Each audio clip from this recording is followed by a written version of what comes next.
নমস্কার বন্ধুরা, Kakuli kitchen and ট্রাভেলে তোমাদের সকলকে আমন্ত্রণ জানাই। আশা করি তোমরা সকলেই খুব ভালো আছো।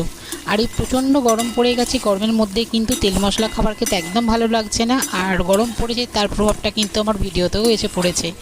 দেখো, রান্নাটা যখন শুরু করেছি তখন ভিডিওটা তোলা হয়নি, তার একটু পর থেকেই করছি। আজকে বানাচ্ছি মোরলা মাছ দিয়ে কলমি শাকের একটা হালকা তরকারি।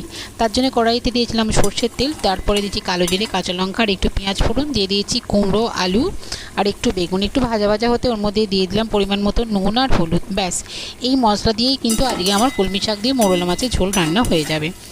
মশলাটাকে খুব ভালো করে সবজির সঙ্গে নেড়ে নিচ্ছি। এবার আমি ওর মধ্যে দিয়ে দেবো কেটে রাখা কলমি শাকগুলো। কেটে রাখা কলমি শাকগুলো দিয়ে একটু কড়াইয়ের মধ্যে দেবো, দিয়ে একটু চাপা দিয়ে রান্না হতে দেবো 5-7 মিনিট মতো। আর এটাতে আমি খুব বেশি জলের ব্যবহার করব না।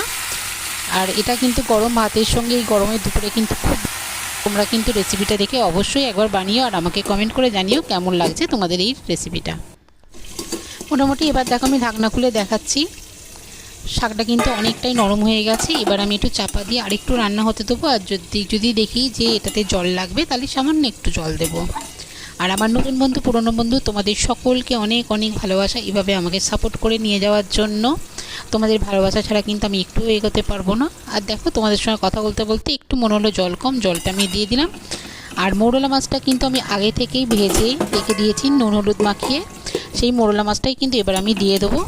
দেখো, শাকটা সিদ্ধ হয়ে গেছে, সবজিটাও সিদ্ধ হয়ে গেছে। এবার আমি ভেজে রাখা মোরলা মাছটা দিয়ে এর মধ্যে একটু নাড়াচাড়া করবো চাপা দিয়ে। ব্যাস, তারপরেই কিন্তু আমার আজকের রান্না কলমি শাক দিয়ে মোরলা মাছের হালকা ঝোল হয়ে যাবে। আর এটা কিন্তু গরম ভাতের সঙ্গে খুব ভালো লাগে। আর ভিডিওটা যদি তোমাদের ভালো লাগে প্লিজ একটা লাইক, শেয়ার, কমেন্ট করো আর সাবস্ক্রাইব করে চ্যানেলটা আমার পাশে থেকো। আর এটা একদম ছোট্ট একটা ভিডিও তোমাদের সঙ্গে শেয়ার করলাম। আজকের মতো ভিডিওটা এখানেই রাখছি। নতুন রেসিপি নিয়ে তোমাদের সামনে এসে হাজির হব।